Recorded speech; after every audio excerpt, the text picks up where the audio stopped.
vamos a hablar de uno de los libros más representativos que tenemos de Paulo Freire y estamos hablando de El maestro sin recetas. Bien, lo primero que tenemos que tener en contexto es quién fue Paulo Freire. Paulo Freire es uno de los pedagogos contemporáneos más importantes dentro del campo de estudio de las humanidades y la pedagogía. En el libro del maestro sin recetas estaremos abordando uno de los capítulos que busca entender cómo este fenómeno de la educación y los derechos humanos están ligados los unos con los otros. ¿Con qué pregunta detonadora nosotros vamos a partir para hacer un análisis crítico de este libro y de este capítulo en particular? ¿Para quién trabaja verdaderamente el docente en la actualidad? En México, como ya lo habíamos platicado anteriormente, la educación de nuestro país está en manos de un sector político llamado Secretaría de Educación Pública, que básicamente es el sector que se encarga de regular todo el funcionamiento general de la educación de nuestro país. Dentro de las ideas de Paulo Freire, uno de los primeros análisis que hace en este apartado sobre la educación en materia de derechos humanos es que la educación es el primer derecho que se viola porque no se cumple de manera directa por ciertos factores que vamos a estar analizando aquí. Uno de estos factores es el hecho de que solo la educación como derecho no se cumpla por una serie de vertientes en materia de otros derechos que tampoco se cumple. Aquí Paulo Freire nos plantea una de las primeras ideas generales de este apartado. El maestro debe de tener una idea política, porque debe de tener a quién pensar, a quién defender, de qué lado estar o qué lado contraponer. Y es aquí donde la primera idea fundamental de Paulo Freire en el capítulo es la idea de que el maestro tiene que tener un ideal político, ¿vale? Entonces, si nosotros tuviéramos que hacer esa comparación ideológica de Paulo Freire en el maestro sin recetas con el sistema actual que tenemos en nuestro país, ¿qué pasa actualmente en nuestro país cuando el partido que es Morena y está gobernando actualmente y quien fue el que impulsó la última reforma educativa llamada la Nueva Escuela Mexicana, el maestro no está de acuerdo con la ideología política o ni siquiera cree en la política? Aquí analizaremos entonces la pregunta fundamental de ¿para quién trabaja verdaderamente el maestro?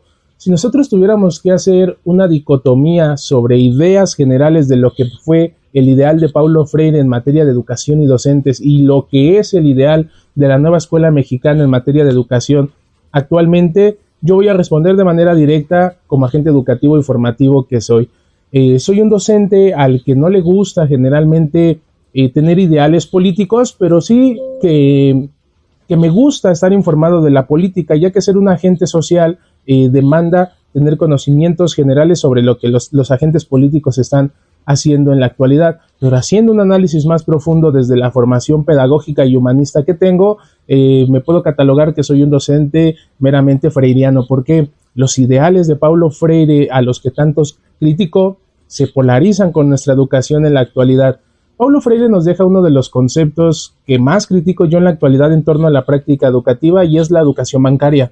Dentro de la educación bancaria, Paulo Freire tenía la idea de que el niño es como un banco, metafóricamente hablando, donde el maestro solamente llega y deposita los conocimientos ahí, educación bancaria.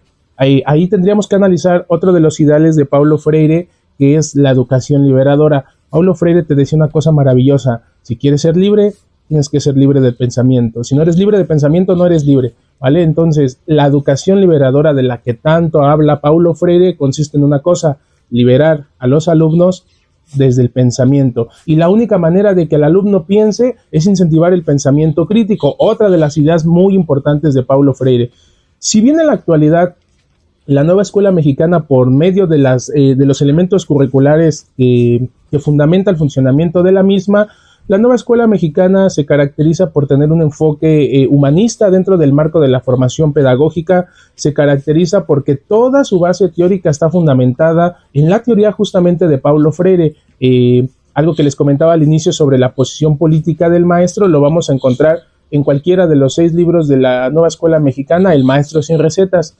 Y otro de los elementos fundamentales que impulsa la Nueva Escuela Mexicana actual es el hecho de promover capacidad de pensamiento crítico en nuestros alumnos. Y aquí entonces tendremos que analizar el capítulo. ¿Qué pasa cuando el maestro no piensa críticamente? ¿Qué pasa cuando el maestro sigue siendo bancario? Aquí es donde vamos a hacer el análisis general de lo que la lectura del capítulo nos ofrece con el análisis de la pregunta detonadora que tenemos que hacer. Entonces, verdaderamente, ¿para quién trabaja el maestro? Si bien nuestra sociedad actual y la educación se ha visto controvertida históricamente hablando porque cada gobierno que llega cambia el modelo, cambia las ideas, cambia los libros y cambia la formación, la posición del maestro de alguna manera u otra se ve entorpecida o se ve sesgada porque nosotros estamos al servicio de la Secretaría de Educación Pública. Yo voy a hablar de una manera ya más personal.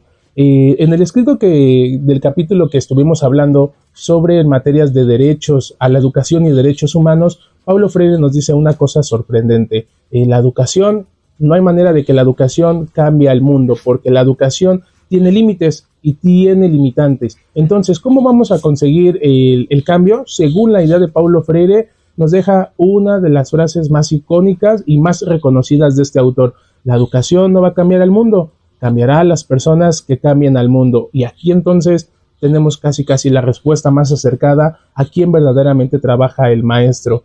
Yo, como agente formador, puedo sostener la idea de que mi misión no es pretender cambiar al mundo. En ideas de Paulo Freire, cambiar a las personas con las que yo interactúo en mi labor docente, estamos hablando de mis alumnos, y yo tengo la fiel certeza de que cambiar la vida, la ideal o contribuir en el desarrollo integral de los alumnos puede ayudar a una transformación histórica social. Entonces, haciendo esta comparación, ¿cómo nos podríamos desprender entonces de un ideal político en la actualidad? Cuando en la actualidad sabemos que la política es uno de los sectores que más afecta a todos los sectores sociales del ser humano, y entonces aquí nos tendríamos que meter en otro tema, un tema político. Pero la política no está tan alejada de la educación, puesto que es el elemento fundamental que estamos analizando en este video es como la misma política, el mismo ideal de Paulo Freire sobre la política dentro de la educación nos demanda que estemos más preparados, actualizados y conozcamos todo en torno a los fenómenos educativos y políticos de nuestro país. Y bien, podríamos continuar. Este video sería interminable porque el ideal de Paulo Freire, el libro del maestro sin recetas nos da para tener que platicar una infinidad de veces, ¿vale? Entonces yo los invito y nuevamente los exhorto a todos ustedes, como lo he hecho en cada uno de estos videos y videocápsulas pedagógicas que hemos tenido, los invito a analizar y reflexionar sobre verdaderamente para quién estás trabajando tú, maestro. ¿Verdaderamente estás contribuyendo a la transformación de la sociedad? ¿Verdaderamente estás cambiando personas que van a cambiar al mundo? ¿O el ideal político que tú tienes entorpece o limita las capacidades docentes y formadoras que tú tienes en tu práctica? Pero bueno, vamos a hacer una última pregunta para el cierre del video. ¿Qué pasa cuando el maestro, todas las teorías que estudió chocan con la realidad en la que vive? ¿Vale? Aquí Paulo Freire nos diría otras cosas más maravillosas. Tu trabajo parte del contexto social donde tú te desenvuelves. Con esto, maestros, estamos terminando cuarta ya videocápsula pedagógica que estoy llevando a cabo en la maestría. Estoy muy contento y vamos a seguir analizando y tocando temas que tengamos que trabajar dentro de la maestría y pues gracias por estar aquí presentes y seguirme acompañando en este proceso de profesionalización de la maestría. Nos vemos la siguiente, ¿vale? Chau, chau. Sí, ¿no?